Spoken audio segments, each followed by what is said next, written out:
Imagine a world where every child, regardless of where they live, has access to top-tier STEM education. Sounds like a dream? Well, today's guest is helping make it a reality. I'm Elisha, your host, and in this episode we're chatting with Jameson Harvey, the visionary behind Red Dirt Robotics. He's hitting the road, bringing STEM to some of our most regional and remote communities in Australia. Let's unpack his incredible journey, the challenges he's faced, and the transformative impact of his work. Hey, Jameson, thanks for jumping on the podcast today. Thank you for having me. I'm excited to be here. So what do you do, Jameson? I run a project, business, social enterprise, whatever you want to call it, called Red Dirt Robotics. Red Dirt Robotics. Yeah, Red Dirt Robotics is a travelling roadshow all about taking STEM into the Outback and Australia's regional and remote communities where access to STEM education is limited or non-existent. Just trying to bridge the gap between metropolitan areas and the rest of the country to bring the youth up to speed so they're ready for careers in the future. That's amazing. What got you interested in doing that? I got into robotics when I moved to a new school when I was in grade 8. The few friends that I had at this school, they were part of the robotics program there, and for a good 6 months or so, they were bugging me to come and check it out and see what it was all about. And, you know, being the new kid at the school, you just want to figure your way around, learn where everything is and try to fit in a bit. And after that 6 month period, I eventually went along to see what they were doing and join in, and they were working towards a competition called the First Lego League. Now, the first Lego League is the world's biggest robotics competition, and it's really cool because it's for primary school and high school age students. So, to give a bit of context, the challenge of the competition is there's a big table that's 2 meters by 1 meter, and on this table is a bunch of different missions built out of Lego that you have to program your robot to complete autonomously. So it could be as simple as take one thing from this point of the table and put it somewhere else, all the way to, you know, designing a system where you have to drive like a cart all the way across the other side of the field and then drop it really accurately onto this rail system and then make it roll down the structure that it's built on. It's really fun, and it's what got me engaged with robotics, just, you know, working with my team to come up with these new and innovative solutions to the problems being the challenges. That's amazing. And was that in primary school, did you say? I started it in high school, I got involved fairly late in the big scheme of things. I think I was maybe 13, 14. And from that competition, we were lucky enough, we worked hard enough to get to the national championships in 2018. We did all right, could have done better. 2017. Got into the national 2017 was our first time down, and it was 2018 where we went back again the next season and we took out the national championships. Oh, okay. Yeah. So we came first across Asia Pacific. Wow. And from that win, we got to travel to America to compete at the World Championships in Houston. That's crazy. Yeah, it's pretty wild thinking back. It was definitely a great experience and very instrumental in why I'm doing what I'm doing now. Yeah, because it was just one of those great opportunities that I had. And when you were in high school, where did you grow up? I'm from the Sunshine Coast, so I went to Chancellor State College. Great school, great teachers there, especially in the robotics area. Simon Richardson, shout out to Richo. I'll make sure he listens to this. But yeah, just a really nurturing environment that cared about the students and wanted them to, you know, excel. And it was Richo who told me after my team and I came back from America, we came second place in America at the World Championships. Yeah. And it was Richo who came to me and the rest of my team and said, you guys, you know what you're doing now. It's time you start to share that with other kids on the Sunshine Coast. A few of us started to do that, and I started my business called Royal Robotics, which is still running today. And that was just teaching robotics classes to kids whose schools didn't have a robotics program, or school kids who just wanted to learn more. Yeah. And then fast forward to when I was coming to the end of school, I was met with the classic dilemma of what do I do when I graduate? Do I go to uni? Do I do this, that, whatever? And I knew I didn't want to go to uni, at least straight away. Couldn't think of anything worse than sitting in another classroom for 3-4 years. I just sat back and looked at everything and said, I like this robotics thing that I'm doing. Yeah. I want to travel. Why don't I combine the two? And that's, I guess, the origin story of Red Dirt Robotics. April last year, I packed up my troopy and hit the road. And since then, I've travelled over 50,000 kilometres across Queensland, Northern Territory, WA, and Tasmania. I visited all the states to get to those states, but that's where I've done the work. And in those places, I've worked with over 900 young engineers. Walk me through the process. Like, how do you connect with the schools or the organizations in those areas? Do you reach out to them before? Does someone else connect you? What happens there? The operation is completely me. Yeah. So I do everything from finding the schools that I'm going to work with. I also do a lot of work in libraries. Yeah. Libraries are awesome.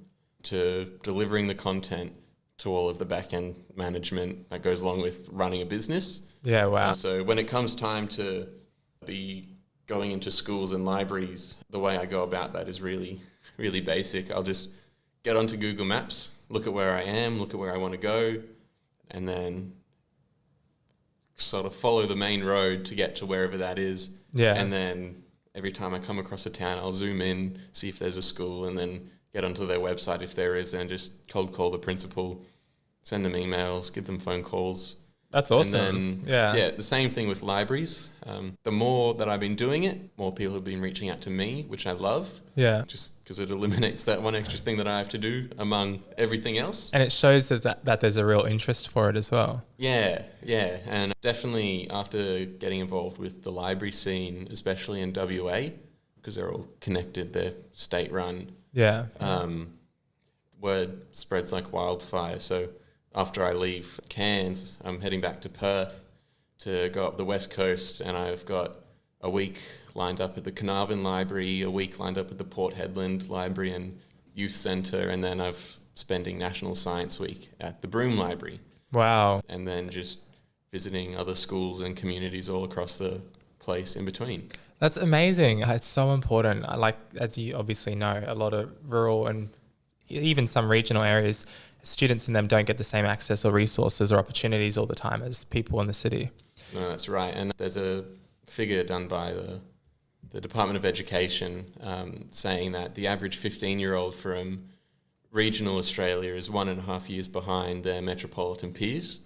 And that's just regional. So like where I'm from, the Sunshine Coast is considered regional, even though it's only an hour from Brisbane. Yeah. But, you know, when you start getting out to central Queensland in towns like Longreach or Winton or Boulia, the real little towns, you can only imagine how much worse it is. And then getting into these really remote communities throughout the territory and WA, it's just, there's so much work that needs to be done. And it's really great there is a shift towards the awareness and getting things done, especially in the territory, because, people are starting to catch up and realise that we need to invest in our future, and our future is the youth. Yeah, it's so important.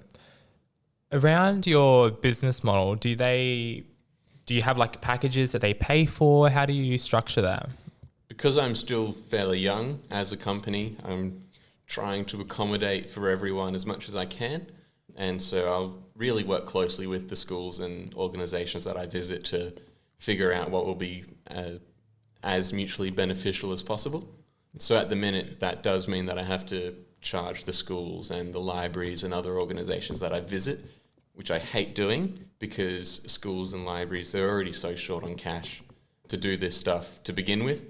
So right now I'm always looking for grants, always looking for funding to either fully cover or subsidise my visits to the schools. Yeah. But in the future, I do plan to have other avenues in place to cover my visits so that schools get the best of both worlds. They get the content and they get to spend their money elsewhere, you know. Yeah. They could be getting me for free to come and show them how great it is, and then use their budget that they would have spent on me to then spend on equipment, so that once I leave, it doesn't just stop there. The teachers can keep working with their students. It sounds like the heart of a real social entrepreneur, like someone like yourself who's wanting to create, social impact. And it's always that balance, that juggle I find with, to build a business, you need to make a profit and you need to have revenue coming through, but you're also wanting to, create this positive impact and change on the other hand, and finding that right balance and that sort of model for you. Thank you for sharing that. I want to ask a couple more questions about your business in a moment, but we're here at the Tropical Innovation Festival. So I have a question that needs a bit of a wacky, innovative solution. Righto. If you need to transport a rhino to the top of a mountain, how would you do it? I need to transport a rhino to the top of a mountain. There's no right answer, and usually your first thought's the best one, or the most funniest anyway. My first thought was to just chop it up into smaller pieces. The question: how do you eat an elephant? But that's not very ethical, is it? No.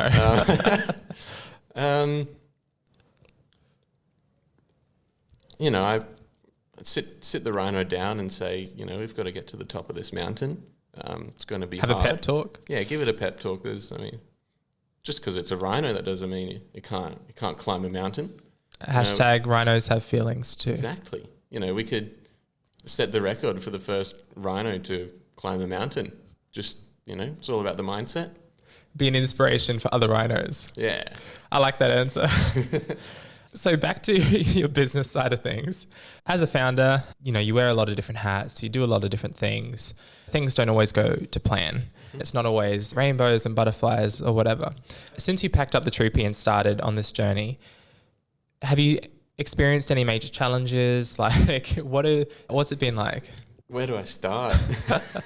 I've had my fair share of challenges and setbacks, all from the typical things of, not getting enough work to sustain yourself, or just being inundated and overwhelmed with everything that's constantly coming at you. But the biggest thing that stands out is when I got to Darwin last year in June, coming up to the 1 year anniversary of this event, I had to park up and fly down to Melbourne. And so I had to leave the car there. And so I left the car at one of my sponsors' offices, because they had an office up in Darwin, and said, yep, you can leave it here, it'll be good. And I thought, okay, I've got a locked car park. Anyway, comes the time to leave the car. I've got this red-eye flight that left at 12 at night, but then got delayed until 1:30 or something stupid like that. So I didn't get into Melbourne until about 8 in the morning. Yeah. And you get in, it was a Jetstar flight, so there was no Wi-Fi on the plane. I got in, landed on the ground, turned my phone off of airplane mode, and I get this message come through from this guy at the office saying, call me ASAP. I know. So sitting on the plane, I was thinking, oh God, what has happened? Maybe it's good news. So anyway, I get into the terminal and I give this guy a call, and he just goes straight to me and says, mate, your car's been stolen. We're on the phone to the police. I don't know what else to tell you, but we're trying to find it. Wow. And I'm standing in the terminal of Melbourne Airport, and I remember asking him, is this a joke? Because it's not what you expect to hear ever. And he's, no, police are looking for it. They know about it. We're trying to find this. And the way I operate is I live out of my car, I work out of my car, and my car gets me to where I need to work. So it's like everything. Literally my everything. It's my home, it's my office, everything to me. And in a matter of a second, it was all taken away from me. And so the next hour was me getting through the terminal and getting to where I was staying. And I remember the poor taxi driver I had listening to me in the back, just calling the police, calling my mum, calling my dad, calling anyone and everyone to just make them known to look out for my car, even though I didn't know anyone in Darwin apart from a good friend, Tish. Shout out Tish. And so what happened? The next hour after I got to where I was staying, it was just, again, on the phone to police, on Facebook groups saying, look out for my car if you see it. And then I just remembered that I put an air tag in the car for this exact event. So I went, I have an air tag in the car. I can track it. So I got onto the Find My app, punched it in and found where it was, called the police, said, I know where my car is. Can you go look at it? And they did. It was there. It was fine. It wasn't burnt to the ground, which is even better. Did they steal anything? Or they didn't take anything that impacted my work. You know, there was at least 20 grand worth of robots and laptops and my teaching gear in the car that was left untouched. Oh, wow. And they just took, you know, stuff that I had personally, like I had, you know, Swiss Army knife, some loose change, bits and bobs, but it all added up to near on 2 grand or something. And yeah, in the big scheme of things, I got really lucky because I didn't put fuel in the car before I left. A group of kids that took it, they just drove it till it was empty and that was that. And I was able to get back to Darwin, fix the car up again and get on the road after a few hiccups with a mechanic up there, but that's a story for another time. That's crazy. Oh. Yeah, I think I've got a pretty good story for hiccups in the road. Yeah, that's crazy. Thanks for sharing that. It's always, not always, I do a lot of driving and sometimes I have this slight worry that I'm going to go to wherever my car is parked and it's not going to be there. But that's crazy. Thanks for sharing that. As a founder and someone in the innovation ecosystem, there can be so many different things that we're juggling or so many different competing wants or needs at one time. Like you mentioned, you do at the moment everything. You're like a one-man team. There's a lot to balance. How do you balance things? Do you balance things? Like, what does that look like for you? For the most part, I don't balance things. I'm still trying to figure out how I can do that and do it effectively. Yeah. I'm very much so. I'll get onto, you know, one train of thought and I'll focus on that and then just do that well. Most notably being when I'm in my planning stage of, you know, the next leg of my journey where I'm trying to line up schools and libraries. You know, I'll sit down for 2 or 3 days and just do that whole Google Maps thing, contacting schools, making phone calls, emailing them, and just really trying to do that one thing. Yeah. And then, you know, the same goes for when I come across a grant that I have to write, because when you're applying for bigger grants, you know, they're bigger applications and they're time consuming. And if you're trying to do a bunch of other things all at once, you know, you're not going to get the best result from that. Yeah. In saying that, I do need to work on my organizational skills a lot more so I can, you know, just operate more efficiently and effectively. But yeah, for the minute, just trying to do the best I can while spreading myself across everything that I do. Yeah, that's a real genuine answer.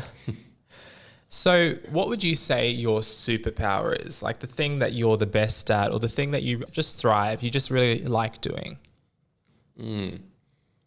I like to think that I'm really good at, you know, communicating with people from all different, you know, backgrounds, ages and experiences, and not just being able to communicate with them, but relate to them and connect with them. Yeah. You know, I could be working with kids as young as, you know, 7, 8 years old in classes and then working with, you know, teenagers.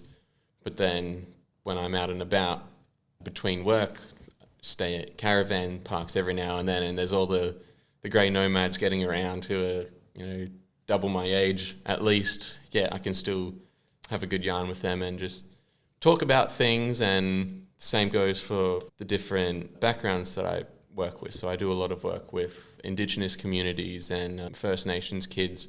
Yeah. And yeah, just being able to understand where they're coming from and, you know, provide something that's exciting for everyone that they can all just do and have fun and be engaged with is really rewarding. And again, the same goes for me being at an event like this.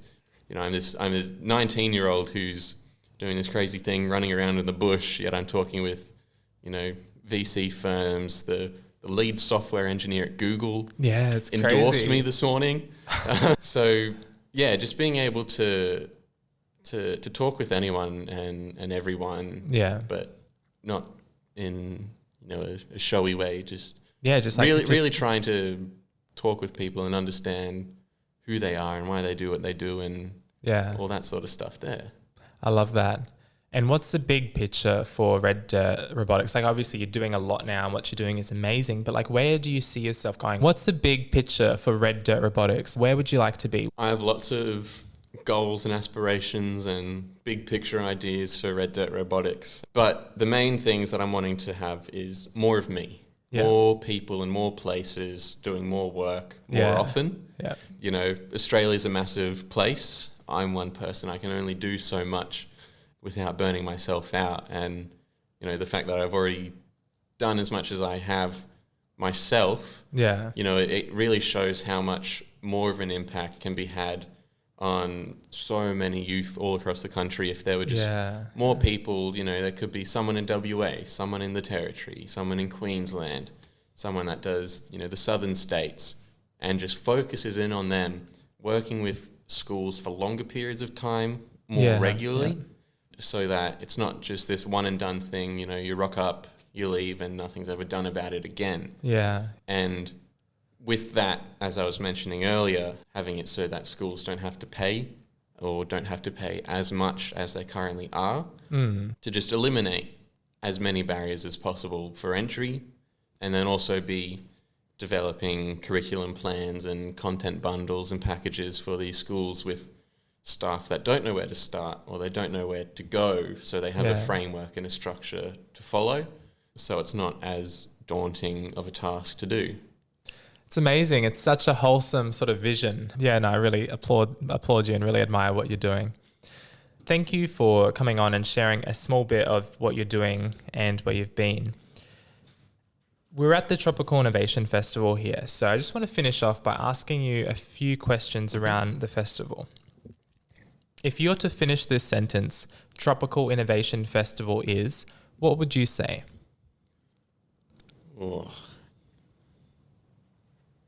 The Tropical Innovation Festival it's special. You know, it's my first time coming to the event, and to be welcomed by so many people and welcomed so warmly is really special, and something that I don't think I've experienced in this capacity anywhere else. You know, it doesn't matter who you are or what you do. Anyone and everyone here is going to want to talk to you and hear about what you're doing and, you know, want to help you in whatever way they can. Yeah. And yeah, without events like this, or this event specifically, you know, I don't see anywhere else that this sort of thing can happen. And yeah, just the openness to people from all walks of life doing all sorts of crazy, cool things, all coming together and sharing, and just, it's special. I agree. Thank you for spending some of your time to come on and share what you're doing. If people want to find out more about Red Dirt Robotics, where can they go? I'm most active on my Instagram, which is at red.dirt.robotics. Anything I post on Instagram goes to Facebook. You can also find me on LinkedIn, Jameson Harvey. Red Dirt Robotics also has a LinkedIn page. I'm always wanting to talk with people, doing all sorts of things. As well as that, I have my website, royalrobotics.com.au. There's a page set aside for Red Dirt Robotics on there as well. Awesome. And we'll chuck that info as well in the description. Beautiful. But thank you for coming on, and I look forward to seeing where it all continues to go. Thank you very much. Thanks for tuning in to today's episode of For the Creatives. If you enjoyed our conversation, please take a moment to leave a review. And if it resonated with you, share it with a friend. Your support means the world. Until next time, stay creative.